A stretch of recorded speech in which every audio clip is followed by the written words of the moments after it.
Hello, my name is Treeman. Sorry about that. Today, as a brand new 0 for 82 production, I'm going to be discussing some basketball while going through the Halo campaign on Legendary. So we'll see how that goes. Right now, I'm just primarily going to talk about the Utah Jazz, their series against the Nuggets, my thoughts on that, and yeah, we'll see how it goes from here. Yeah, let's get the show on the road. Alright. We all know it ended pretty terribly for the Jazz. Very, very tragic, but I'll get to that later. I'm just going to try and freeball this, go over what comes to my mind, just give my opinions on the players, what's going on. And first, I'm just going to talk about a guy who I really thought was going to struggle during the series, and that was Donovan Mitchell. I completely thought that he was going to be neutralized by one freaking Nuggets shooting guard's name. I think of Dort, but he's on the Thunder. Give me 1 second to search him up real quick while the cinematic is playing. I'm going to see his name, and I'm going to think that I'm stupid. Nuggets roster. Oh, I almost remembered, but then I didn't. Here we go over here. No, not Gary Harris. Monty Morris. Troy Daniels. Torrey Craig. There we go. In the regular season, my brother Elkman and I, we went to Denver and saw Torrey Craig hold Donovan Mitchell to like 3 points, 3 or 4 points for the entire game. Only made 1 field goal. And over the course of the entire season, he just did a really good job on it. So, I gotta change the audio real fast. I just thought that he was going to do the exact same thing this time. There we go. Save settings. Yeah, so I expect Donovan to be like 40, 35% shooting from the field, and he was just going to have a tough time overall. And then even with the, even with Mike Conley gone and Bojan gone, I thought it was going to be significantly worse.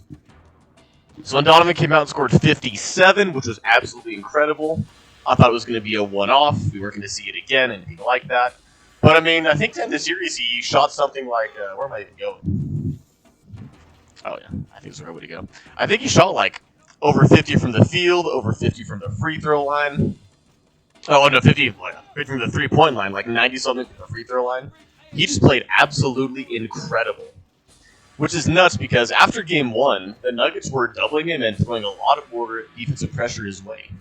The Nuggets don't really have that good of defenders, so I don't know how much you can really read into that, but I mean, Donovan was one of, until then, he was the third player in NBA history to have 2 50-point games in a single series, so that was pretty impressive.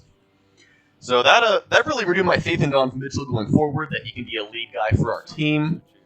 Because online, lots of people kept saying he's good, but he can only be the second best scorer on a team if the Jazz are actually going to go anywhere, but this really put in my mind that he's going to do a great job going forward. And we can trust on him, depend on him, as long as the Jazz don't play the Rockets, who just smash us every single time, so if we can avoid them in the future and stay healthy, that'll be huge.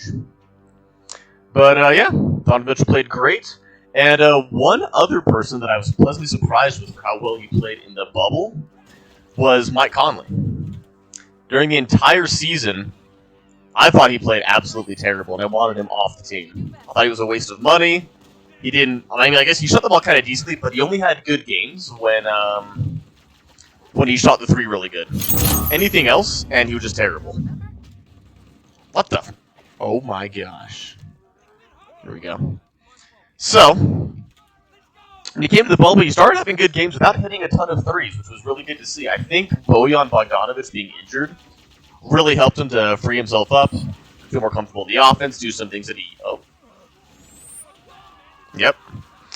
Helped him do some things that he normally isn't able to do. Get more space, drive to the basket, more ball handling, because it wasn't just Donovan and Bogey trying to score over 20 apiece for the entire series, or during their time in the bubble.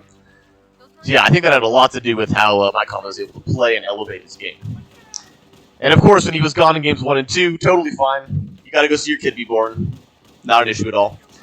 But when he came back, he was just an absolute marksman. He hit 7 threes, I think, his first. Oh, whoops, my bad, dude. Hit a bunch of threes his first game back. And he just shot pretty well up until Game 7. And I see a lot of people giving him crap for Game 7, but it worked for him. The Jazz would have gotten steamrolled. I thought going into the series, the Jazz were going to lose 4-1 or 4-0, one of the two. So, I'll take what I can get. Oh my gosh, there we go. But yeah, Mike Conley, I liked him a lot. I'm super excited to see what he can do next year with Bojan Bogdanovic, assuming that they're able to get on the same page and not struggle together. I mean, Bojan didn't really struggle. He played fantastic, in my opinion, but Conley definitely had a tough time. So, Mike Conley's pretty good. What else is going on here talking about? Ah, yes, Rudy Gobert. Oh, Slammer? Sucks. But now, Rudy, I mean, lots of people give him crap for not stopping Nikola Jokic, but I mean, he's never really been able to. Like, I don't know if there's a center in the game that can really hold him down and, I don't know, make him not do a good job. So, I mean, I think he played pretty well overall. For the games that I watched, there's not much you can really do to stop the Nuggets' offense. They're just that good. They just keep hitting shots. They just don't miss. Like, every time they did the Murray and Jokic pick and roll, Gobert would just... I think he played perfectly. Usually Royce O'Neal would be on it, or Joe Ingles. They'd have Rudy switch onto Murray for however long he could. And then...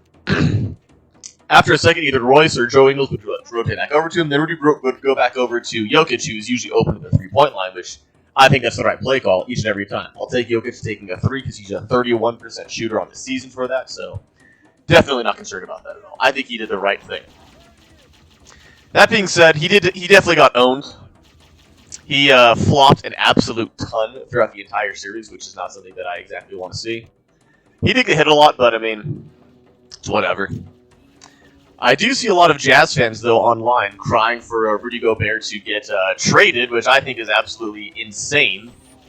I mean, let's not forget, this guy is still he was the two-time reigning Defensive Player of the Year. I think he still has a lot of value for the Jazz. And I did see a video from one of my favorite YouTubers, Sporting Logically, saying that Gobert's value is more important to the Jazz than to other teams, which I definitely agree with. I don't think Jazz will get equal value for him for what he brings to the team. Because, I mean, like, watching him, he's been a really, really good perimeter defender for the past little while. I don't think it's his fault at all. And then, I don't know. It just brings up a bigger issue, I think, of the Jazz's defense. Because, I don't know, they kind of gave off the vibe that the Jazz weren't a very good defensive team. But when you look at their personnel, they got Donovan, who, I mean, when he was guarding Jamal Murray, he was awesome. He was by far the best defender the Jazz had in that situation. Oh, there we go. But, yeah, it was the best defender for that situation. Royce O'Neal, I think, is a very solid defender. Definitely man on. He did get torched by Jamal Murray, but I think pretty much anyone would have during the course of that series after he got going. Joe Ingles, I mean, I thought he was pretty good. Definitely pooped the bed quite a bit. Not sure it's his fault, though. He's just naturally slow. He's better for pick and rolls rather than isolation defense, so... I don't know. Just that Coach Quinn having him isolate against Murray every time for like 3 straight games while the Nuggets just came back. Definitely not the best idea. Oh, my bad, dude. Did everyone die? Oh, I think they did. Alright. What was I trying to get to? Oh. Oh, yeah, talking about defense, Joe Ingles. Joe Ingles, he got torched. I think he could have done better with that. I think it was avoidable having him get owned. Oh, my gosh! Okay. We had a Japanese elite try to take me out. But, yeah, Joe Ingles, I love Joe Ingles, but he did so little throughout the series defensively because he was forced into isolations every single time, and offensively, he just was scared to shoot threes until Game 7. By then, it was too late because the Jazz were down 19 at some point, so... I don't know. Joe Ingles, we know he's a good shooter, and then he just chooses not to shoot, which is really infuriating a lot of the time. Next season... I'd like to see him come off the bench, but the issue is, from what we saw this season, he absolutely sucked every time he came off the bench. It's like, I don't know. Like, he plays better if he plays with better players. Playing with the bench is not too good because our bench is kind of garbage. Jeff Green and Ed Davis, absolute doo-doo. So, they're not really helping Joe Ingles, so they're coming off the bench together. But yeah, that's my thoughts on Joe Ingles. He could have done a lot more. Just, dude, shoot a 3 if you're open. It's really not that hard. I could have done it. Like, come on, dude. Be a man. Step up and be a man. What the? There we go. So that was done on Joe Ingles. I think he had a lot to blame. Well, he was to blame for Jamal Murray going off, but that's also on Coach Quinn for just letting him go against Jamal Murray every single time. So It is what it is. Hopefully, he comes back better next year. Since the Jazz are paying him like 14, 15 million with the little extension they gave him not too long ago. So, all right, what else is going on? What other players are there to talk about? Royce, Donovan, Joy. I think that's just about all the starters for the series. I want to talk a bit about the team defense. I think I kind of got off topic about that a little bit ago. But I don't think those players at all overall are that bad at defense, especially with the league being a little bit smaller, or being a lot smaller rather these days. The only guy who you might say is a bad defender might be Joe Ingles, but he's not really that bad. He's just like not good at isolations. Rudy's defensive player of the year material. Donovan's great. Royce is great. I feel like I'm missing someone in the starting lineup, but Conley. He was decent. I think early in the series he was getting absolutely torched. But towards the end, like in Game 7, maybe I need to go back and watch it. I thought he played fantastic during Game 7 defensively. Obviously, he shot like 2 for 13, which is another issue. But, 1 second. Please die. There we go. But, defensively, I don't know, if Conley left and Bojan came back, I think we'd be probably a better defensive team. But, we're going to have Conley next year. Like I said, I do want to see what he can do next year with everyone being healthy. If everyone can stay healthy, that's always the biggest thing. Always hope. But defensively, I think the Jazz just ran into a good offensive team in Denver that made them look like an absolutely trash defensive team. And they were absolutely trash in some aspects. Like Quinn deciding just to not make any adjustments at all while the Nuggets just stormed back into the series. But no. It is what it is. And then going over to the bench, I absolutely love Jordan Clarkson with all my heart. I think the Jazz need to do whatever they can to try and keep him. What the? To try and keep him on the team next year. Because I think he's a free agent, so the Jazz definitely need to get him there. The bench really is not that good. It's just like the Jeff Green and Davis really just stunk. I am a huge Niang fan, though. I will ride and die with George Niang. I don't care what anyone else says. I see people flaming him all the time for his lack of defense, missing tons of threes, but I don't care. I don't listen to any of that. George Niang is my man. He's got Kirilo Fisenko levels of just dedication from me, where I'll follow him to my death. That's all I'll say about that. But as far as actual criticism goes, yeah, his defense was actually pretty bad. I watched a video from a B-Ball Breakdown while I was driving to and from Provo today. And, I saw a lot of times where he just in the wrong spot, was super indecisive. I didn't notice that before because I don't really watch Niang on the defensive end. Probably should a lot more from now, but, I think people give him crap. For his price tag, though, I think he's a bargain. I think he's a guy that he can really be a good rotation player even in the playoffs in the future. So, I'm going to stick with him. I'm really not too mad at Niang. Jordan Clarkson, though, freaking baller. Had so many games where he was incredibly efficient, where he had no right to be. He just takes and makes tough shots. The Jazz have needed a bench guy like that for a long time. I think a while ago, C.J. Miles was supposed to be our guy. Still love C.J. Miles, but Jordan Clarkson is just pull a shot out of anywhere. So yeah, the Jazz really need to sign him back. Bring him back for next year. We'll see how the offseason situation goes. And who else got minutes? Oh yeah, Tony Bradley. What about Tony Bradley? Am I missing something here? Was I supposed to go somewhere? Oh, here. Oh, fuck. Huh? Got him. Here we go. So yeah, Tony Bradley. I do like him a lot. I think he catches a lot of flack from the Jazz and some people in general for, well, of course, once again, his lack of defense, which is totally understandable. He just cannot stop fouling people no matter how hard he tries. Oh, die! What is wrong with you? Oh, there we go. So yeah, what was I talking about? Niang, Clarkson, Bradley. There we go. Tony Bradley. Yeah.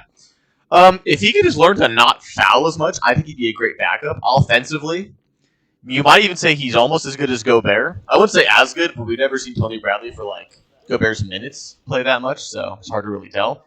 But he has really nice hands around the basket. I do like that a lot about him. I think he's a good guy to keep on the team. The Jazz try to develop him. I really do think he can be our backup center going forward. Will he be ready for that role next season? I really don't know. I hope he is. I think he can be. If he can just learn to stop freaking hacking people, then yeah, that'd be just the biggest issue. Because every time Gobert goes out of the game, other teams just rush him as fast as possible. And just because they know he's either going to foul them or he's not going to stop them. So maybe I'm just too believing in him. but I think I have good reason to.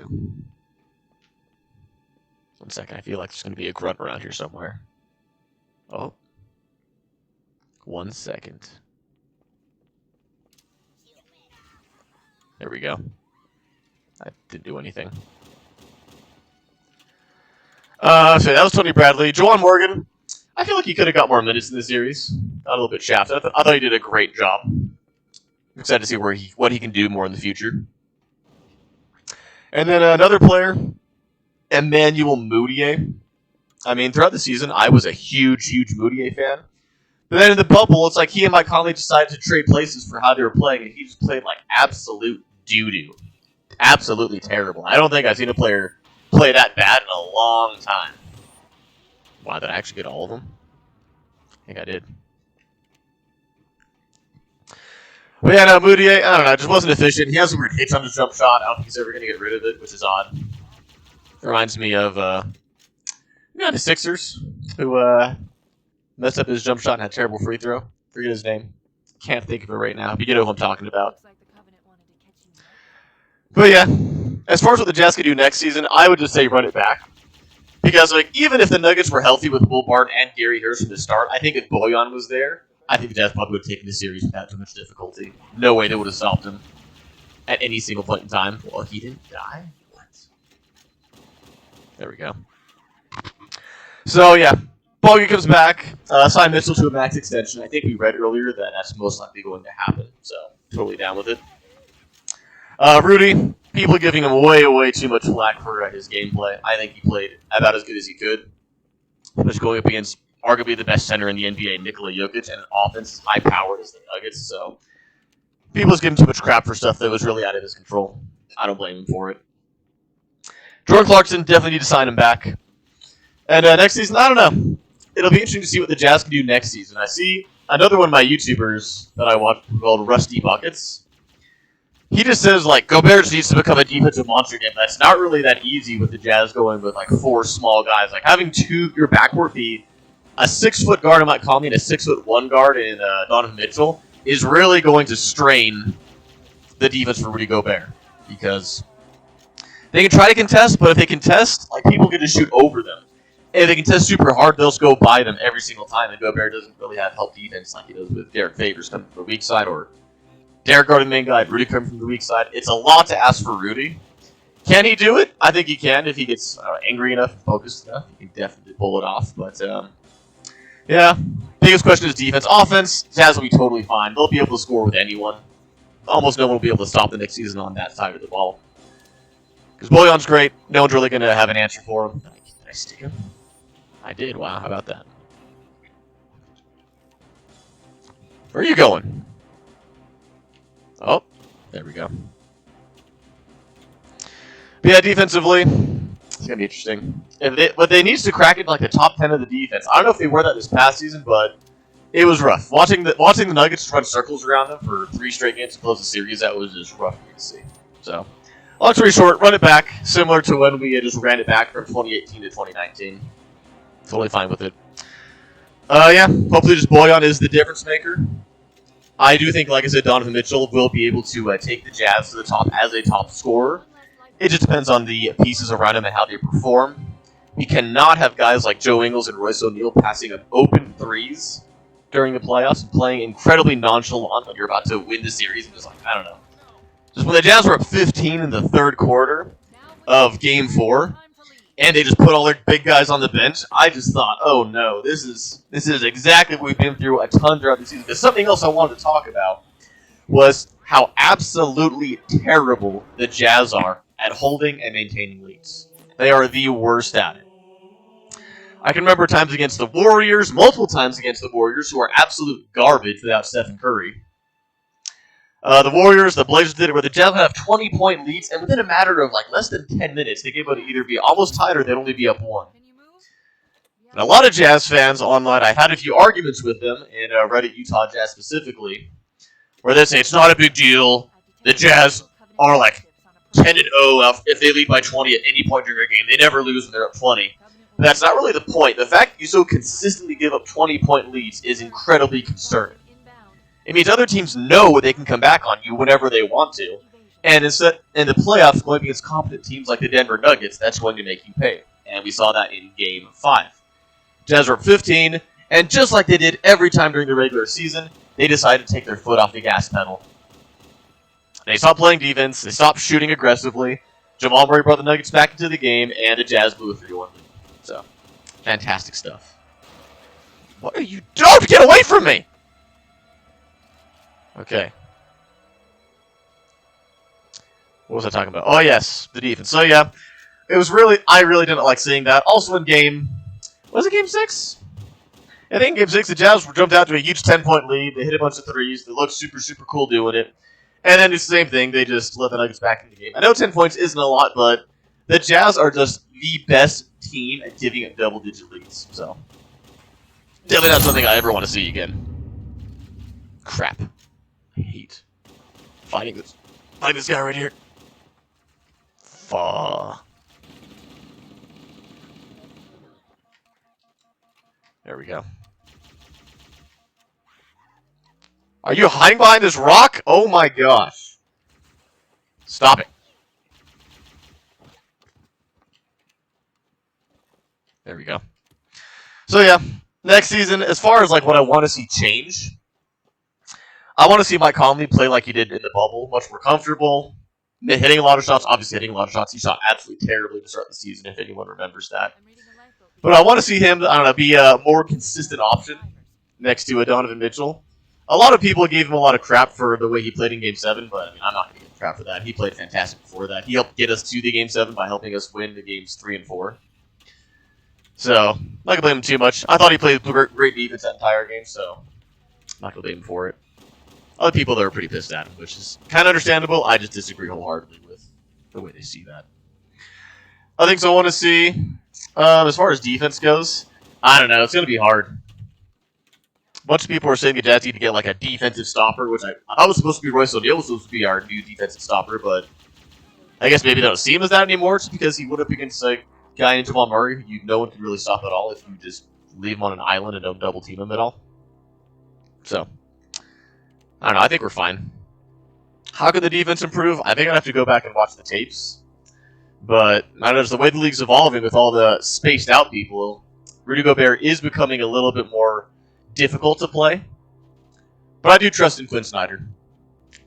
I think he'll figure a way out to make it worth his while. So, something else, Donovan. I see a lot of people saying Donovan should score 28 points per game for 28 PPG next season, which I really don't think is necessary for him at all.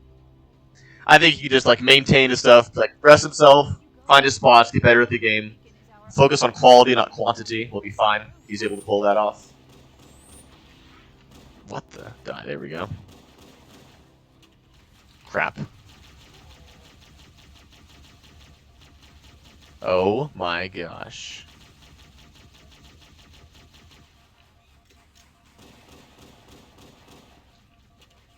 Oh, get off of me.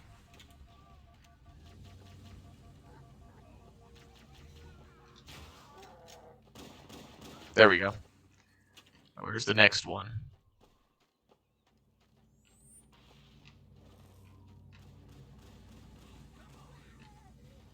Nah, crap, I was running the wrong way. Oh well. And then what else do I want to see next season? That's a pretty good question. I want to see Jordan Clarkson back. I think he's fantastic. Just keep doing what you're doing. Don't change anything. Donovan, don't think he needs to score a ton of points. People always say he needs to up those assists to like 6 or 7 a game, but I'm like, nah, I don't really think that's something they need right now. Like, Donovan is plenty he gets a lot of hockey assists. He passes the ball around. I think he's plenty unselfish. I don't think his passing is that big of an issue. People say he has really bad tunnel vision, which at times he can, but I think he's good enough of a passer overall to show us what he can really do. That's not that big of an issue. So, I think he's fine. Oh my gosh. And then at Bojan, I think he played great. Just come back, do the same thing he did before, isolate every now and then, hit a bunch of threes. We'll be fine.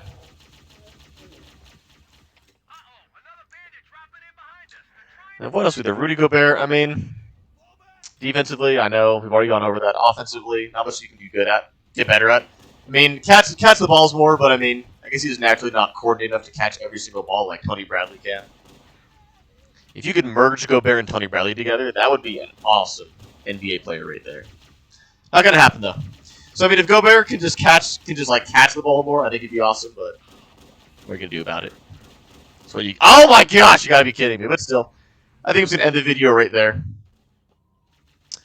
I'll come back more tomorrow with about other stuff, like maybe other NBA stuff. We talk about certain people in the Jazz specifically. But yeah, just wanted to get this out there. Talk about the Jazz. Get my feelings out there. I'm the George Yang person for life. So yeah, see you guys next time.